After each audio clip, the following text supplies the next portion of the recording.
الرحیم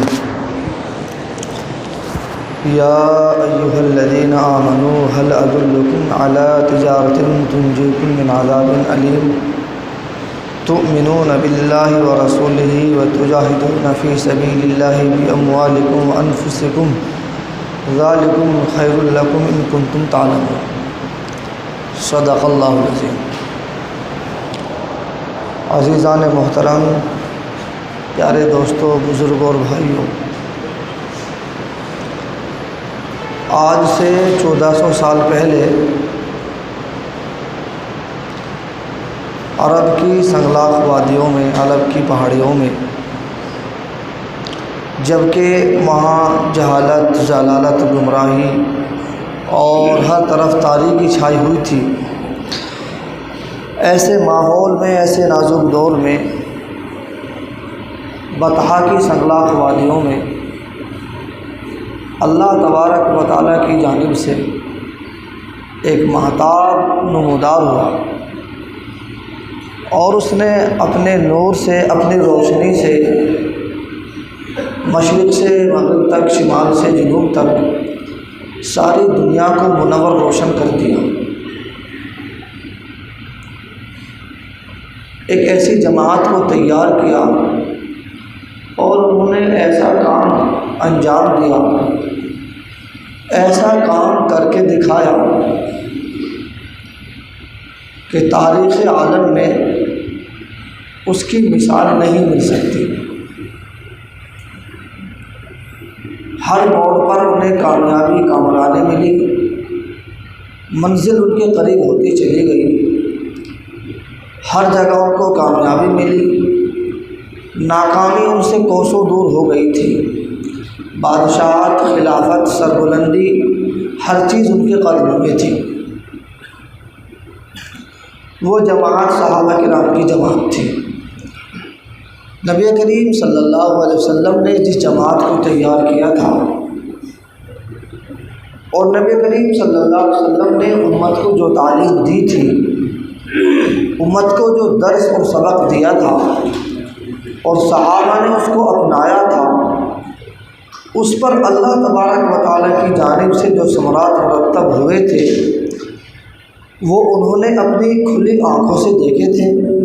ہم پڑھتے ہیں، سنتے ہیں، لیکن جب ہم تاریخ کے ان اوراق کو پلٹتے ہیں کہ اللہ تبارک و تعالیٰ نے ہر موڑ پر صحابہ کو، نبی کریم صلی اللہ علیہ وسلم کو کامیابی دی، اور آج کے حالات کو دیکھتے ہیں تو ایسا محسوس ہوتا ہے اور یوں معلوم ہوتا ہے کہ وہ کوئی اور قوم تھی، ہم کوئی اور ہیں۔ اب مسلمان صرف ہندوستان کے اندر نہیں، یا صرف صوبہ یو پی کے اندر نہیں، یا کسی خاص خطے کے اندر نہیں، بلکہ پوری دنیا میں مسلمانوں کی جو ذب و حالی ہے، مسلمانوں پر جو ظلم و ستم ہو رہا ہے، اسلام کو مٹانے کی جو کوششیں کی جا رہی ہیں، بند کوٹھریوں کے اندر ایسی پلاننگ، ایسی سازشیں ہو رہی ہیں، ہمیں اور آپ کو اس کا اندازہ نہیں ہوتا۔ اسلام کے مخالف جو کٹر حکومتیں ہیں، اسلام کے مخالف جو دوسرے مذاہب اور ادیان ہیں، اسلام کو مٹانے کی کوشش کتنی کرتے ہیں، اور کتنی بڑی ان کی پلاننگ ہے، اور وہ اس میں کامیاب بھی نظر آ رہے ہیں۔ اس کے بالمقابل جب نبی کریم صلی اللہ علیہ وسلم دنیا میں تشریف لائے تھے، اور آپ نے اپنے صحابہ کو اس کے لیے تیار کیا تھا، اور صحابہ کے بعد بھی یہ چند سالوں سے ایسا ہو رہا ہے، ورنہ 1400 سالہ تاریخ میں ہر حکومت ان کے سامنے زیر ہوئی، ہر سپر پاور طاقت نے ان کے سامنے گھٹنے ٹیک دیے، اور کیسی بڑی حکومت تھی، کیسی بڑے مذاہب ادیان والے تھے، اسلام کی سربلندی کو تسلیم کیا۔ ایک ایسی حقیقت جو ناقابل انکار ہے۔ وہ انسان تھے، ہم بھی انسان ہی ہیں، انہیں کامیابی کیوں ملی، ہم ناکام کیوں ہو رہے ہیں؟ وہ تو بدر کے میدان میں 313 کے نہتے تھے، مد بالمقابل 1000 کی تعداد تھی، سب سورم اور پہلوان تھے، سب کے پاس ہتھیار تھے، میدان بھی شاندار ان کو ملا، صحابہ کو میدان بھی اچھا نہیں ملا، کامیابی اللہ نے پھر مسلمانوں کو عطا فرمائی تھی۔ جنگ موتا جو لوگ تاریخ پڑھتے ہیں یا کم از کم سننے کا شوق رکھتے ہیں، مسلمانوں کی تعداد صرف 3000 تھی، 3000۔ تاریخ میں آتا ہے مد مقابل 1 لاکھ تھے، اور کہیں آتا ہے 2 لاکھ تھے، 1 لاکھ تو تھے ہی، اور کہیں آتا ہے کہ 1 لاکھ اور بھیجے تھے بادشاہ نے، 1 لاکھ ہی تسلیم کر لیں جو پکے تھے۔ اللہ نے کامیابی 3000 کو عطا فرمائی تھی، اور یہ 1-2 مثالیں نہیں، ہر موڑ پر، ہر میدان میں، ہر جگہ اللہ نے کامیابی صحابہ کو، مسلمانوں کو عطا فرمائی تھی۔ کیا وجہ رہی ہے کہ ہر وقت کامیابی ان کے قدم چوم رہی تھی؟ آج ناکامی کا منہ دیکھنا پڑ رہا ہے۔ بیت المقدس جب فتح ہوا تو لمبی چوڑی تعداد اور لمبی چوڑی فوج فتح کرنے کے لیے نہیں گئی تھی، صرف حضرت عمر گئے تھے اور آپ کے ساتھ آپ کا غلام تھا بس، اور ان لوگوں نے، یہودیوں نے جو پیشین گوئیاں دیکھی تھی ان پر ہی غور کیا اور چابی ہاتھ میں تھما دی تھی۔ کوئی جنگ نہیں ہوئی تھی، کوئی لڑائی نہیں ہوئی تھی، کچھ بھی نہیں ہوا تھا۔ خیر، یہ بات سامنے آئی کہ آج مسلمان یہی نہیں پوری دنیا میں کسی نہ کسی پریشانی میں گھرا ہوا ہے، کوئی نہ کوئی تکالیف، کوئی نہ کوئی پریشانی ان کے سامنے ہر دن آتی ہے، اور ایسا لگ رہا ہے کہ آنے والے وقت میں، مستقبل میں یہ پریشانیاں گھٹیں گی نہیں، بڑھیں گی، اور آئے دن بڑھ رہی ہیں۔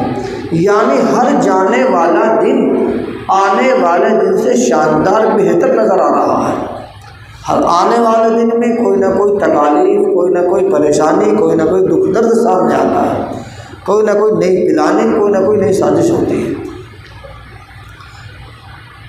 اور ان سب چیزوں کو دیکھ کر ہمارے ہندوستان کے اندر بھی، اس کے علاوہ بھی جو لوگ ہمارے قائد ہیں انہوں نے غور بھی کیا کہ ایسا کیوں ہوا۔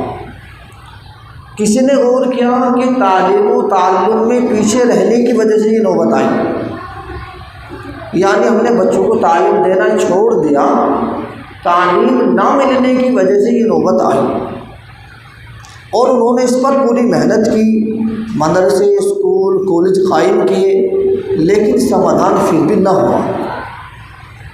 کسی نے غور کیا کہ معیشت کی وجہ سے، یعنی مسلمانوں کی معیشت اتنی گر گئی کہ اس لیے ان پر یہ پریشانی آئی، اس دقت کا سامنا کرنا پڑا، اور انہوں نے ایسی پلاننگ تیار کی کہ معیشت میں مسلمانوں کی معیشت سدھری، لیکن پھر بھی سمادھان نہ ہوا۔ کسی نے غور کیا کہ سیاسی اعتبار سے مسلمان پیچھے رہا، اور انہوں نے خود کو، یا جو اپنے رفیق تھے، اپنے ہم عمر تھے، یا اپنی نوجوان اولادیں تھیں، ان کو سیاست کے میدان میں اتارا اور آگے تک پہنچایا، اور کامیابی پھر بھی نہ ملی۔ مرض بڑھتا گیا جوں دوا کی۔ اس کے علاوہ اور بھی لوگوں نے غور کیا، خانقاہی اعتبار سے، مدرسے کے اعتبار سے، یا اور کئی اعتبار سے، جس نے جیسا چشمہ لگایا وہی دیکھا، اور اس کے مطابق محنت بھی کی، لیکن کوئی ثمرات مرتب نہ ہوئے۔ میں آپ کے سامنے بہت اہم اور ضروری بات سامنے رکھ رہا ہوں، غور کرنے کی بات ہے۔ جب ہمارے سامنے یہ پریشانی آئی، یا آئندہ بھی آئے گی، یا پہلے بھی آئی، تو ہمارے لیے سب سے بہترین اور شاندار چیز اللہ تبارک و تعالی نے نبی کریم علیہ السلام کے ہاتھوں میں قرآن کریم دیا تھا۔ ہم قرآن سے معلوم کریں اگر یہ پریشانی آئی تو کیوں آئی تو سمادھان کیا ہے۔ پوری دنیا کے اندر قرآن سے بڑی کوئی کتاب ہے ہی نہیں، نہ آج، نہ پہلے اور نہ آئندہ ہوگی۔ ساری دنیا کا سائنس، ساری دنیا کی ڈگریاں اور ساری دنیا میں بڑے بڑے BA لو پڑھانے والے اس کو تسلیم کیا ہے، اس سے کسی کو انکار نہیں۔ تو ہم قرآن سے پوچھیں کہ یہ پریشانی کیوں تو آئی، اور آئی تو اس کا سمادھان کیا ہے۔ قرآن کریم نے تو جگہ جگہ کہا ہے وَلَا تَهِنُوا وَلَا تَحْزَنُوا وَأَنْتُمُ الْأَعْلَوْنَ إِن كُنتُم مُؤْمِنِينَ، کامیابی تمہیں ملے گی، سربلندی تمہیں ملے گی، تم مومن رہو۔ کہیں کہا وَكَانَ حَقًّا عَلَيْنَا نَصْرُ الْمُؤْمِنِينَ، کہیں کہا وَعَدَ اللَّهُ الَّذِينَ آمَنُوا مِنكُمْ وَعَمِلُوا الصَّالِحَاتِ لَيَسْتَخْلِفَنَّهُمْ۔ اور بھی بہت ساری آیتیں ہیں، جب ان پر ہم نے غور کیا تو معلوم ہوا کہ قرآن نے تو مسلمانوں کو، اسلام کے ماننے والوں کو خلیفہ بنایا دنیا کے اندر، اللہ نے اپنا نائب بنایا، حکومت سربلندی نے عطا فرمائی، بادشاہت انہیں ملی، لیکن اس کا تو الٹا ہو رہا ہے۔ ہم تو اتنا گر گئے ہیں کہ جس کا اندازہ ہمیں نہیں ہو سکتا۔ کمی کہاں ہوئی، مرض کیا ہے، وہ سمجھاؤ ضرور۔ قرآن کریم نے کہا ہے وَلْتَكُن مِّنكُمْ أُمَّةٌ يَدْعُونَ إِلَى الْخَيْرِ وَيَأْمُرُونَ بِالْمَعْرُوفِ وَيَنْهَوْنَ عَنِ الْمُنكَرِ، کہ تم میں سے ایک جماعت ایسی ہونی چاہیے جو لوگوں کو بھلی باتوں کا حکم کرے، بری باتوں سے روکے۔ جب جب تم میں یہ جماعت موجود ہوگی اور ہر آدمی اس کو اپنی ذمہ داری سمجھے گا اور اس کو اپنے عمل میں لائے گا، لوگوں کو بری باتوں سے روکے گا، اچھی باتوں کا حکم کرے گا، تو اللہ تبارک و تعالیٰ تمہیں کامیابی دیں گے۔ یا ایھا الذین آمنوا هل ادلکم علی تجارۃ تنجیکم من عذاب علیم تؤمنون باللہ ورسولہ وتجاہدون فی سبیل اللہ باموالکم وانفسکم ذالکم خیر لکم ان کنتم تعلمون۔ اے ایمان والو، میں تمہیں ایسی سوداگری بتاؤں، ایک ایسی تجارت بتاؤں کہ جو تمہیں دردناک عذاب سے نجات دے، دردناک عذاب سے نجات دے۔ تم اللہ پر ایمان لے آؤ، اللہ کے رسول پر ایمان لے آؤ اور اللہ کے راستے میں جہاد کرو، یہ تمہارے لیے شاندار اور بہترین عمل ہے۔ ایک مرتبہ نبی کریم صلی اللہ علیہ وسلم نے صحابہ سے کہا تھا کہ ایک وقت وہ ہوگا آخر زمانے میں، قرب قیامت میں، کہ مسلمانوں کو مٹانے کے لیے، مسلمانوں کو ختم کرنے کے لیے، ان کو لوٹنے کے لیے، کھسوٹنے کے لیے، دنیا سے ختم کرنے کے لیے دوسرے مذاہب والے ایک دوسرے کو ایسے دعوت دیں گے جیسے دسترخوان پر کھانے کے لیے دوسرے کو بلایا جاتا ہے، آؤ کھانا کھاؤ۔ مٹانے کے لیے، مسلمانوں کو ختم کرنے کے لیے، مسلمانوں کو مٹانے کے لیے وہ ایک دوسرے کو جو اسلام کے سے علیحدہ مذہب والے ہوں گے ایسے دعوت دیں گے جیسے دسترخوان پر ایک دوسرے کو کھانے کے لیے بلایا جاتا ہے۔ صحابہ نے اپنی آنکھوں سے کھلی مدد دیکھی تھی، معجزات دیکھے تھے۔ 313,000 پر اللہ تبارک و تعالی نے ان کو کامیابی عطا فرمائی تھی۔ 3,000 نے لاکھ اور 2 لاکھ کو جو ہے لاکھ 2 لاکھ پر فتح حاصل کی تھی۔ اس لیے انہیں یہ بات سمجھ میں نہیں آئی اور انہوں نے اللہ کے نبی علیہ السلام سے پوچھا کہ کیا ہماری تعداد کم ہوگی؟ نبی کریم صلی اللہ علیہ وسلم نے فرمایا کہ نہیں، تعداد بہت زیادہ ہوگی اور بہت زیادہ ہوگی، لیکن حالت ایمان کی ایسی ہوگی جس طرح بارش پڑتی ہے اور بارش کا جو پانی بہتا ہے اور اوپر جو تندگوں کی حالت ہوتی ہے، وہ تعداد میں تو بہت زیادہ ہوتے ہیں لیکن اندر میں کوئی طاقت نہیں ہوتی، یعنی ایمان بالکل کمزور ہوگا۔ دوسری جگہ صحابہ نے پوچھا تھا کہ ایسا کیوں ہوگا، اس کی وجہ کیا ہوگی؟ تو بتایا تھا کہ دنیا کی محبت غالب آ جائے گی اور موت کا ڈر دل میں بیٹھ جائے گا۔ جب دنیا کی محبت دل میں غالب آ جاتی ہے تو اسلام کی وقعت نکل جاتی ہے۔ جب یہ قوم گالم گلوچ میں لگ جاتی ہے تو اللہ کی جانب سے مدد ہٹا لی جاتی ہے۔ یہ ہے وجہ۔ اب آپ تھوڑا سا غور کریں، اس مضمون کے متعلق ایک لمبی بحث ہے۔ بہت مختصر بات یہ ہے، آپ اپنے گھر کے بارے میں، اپنے محلے کے بارے میں، اپنے رشتہ داروں کے بارے میں، اپنی اولاد کے بارے میں اور سب غور کریں۔ میں تو نمازی ہوں، 5 وقت کی الحمدللہ نماز پڑھتا ہوں۔ اللہ مجھے توفیق دے، میں اشراق، اوابین، تہجد، چاشت کا اہتمام بھی کر لیتا ہوں، اس کے علاوہ بھی اور نیک کام کرتا ہوں۔ لیکن میں یہ بھی غور کروں کیا میری اولاد نماز پڑھتی ہے یا نہیں پڑھتی ہے۔ میں یہ بھی غور کروں میری بیٹی، میری گھر والی یا میری ماتحتی میں میرا چھوٹا بھائی نماز پڑھتا ہے کہ نہیں پڑھتا ہے۔ کسی باپ کا بیٹا روزانہ پیسے کما کے لاتا ہو اور 1 سے 2 دن پیسے کما کے نہ لائے تو دوسرے دن باپ ناراض ہو جاتا ہے اور اس سے ایک بار میں 10 بار سوال کرتا ہے کہ آپ کیوں نہیں گئی، کیا وجہ رہی، چلو ہم سمجھا دیں گے، ہم بتا دیں گے۔ اور وہ 1 دن 2 دن نہیں 10-20 سال بھی لمبا عرصہ نماز پڑھے بغیر ہو گیا، ہم ایک بار بھی ناراض نہیں ہوتے۔ تو امر بالمعروف کہاں ہوا؟ اس کے علاوہ میں یا میری ماتحتی میں رہنے والا یا میرا بیٹا پیسے غلط طریقے سے کما کے لے آئے تو میں سوال نہیں کرتا، میں بآسانی سے اس کو استعمال کر رہا ہوں تو نہیں انل منکر کہاں ہوا؟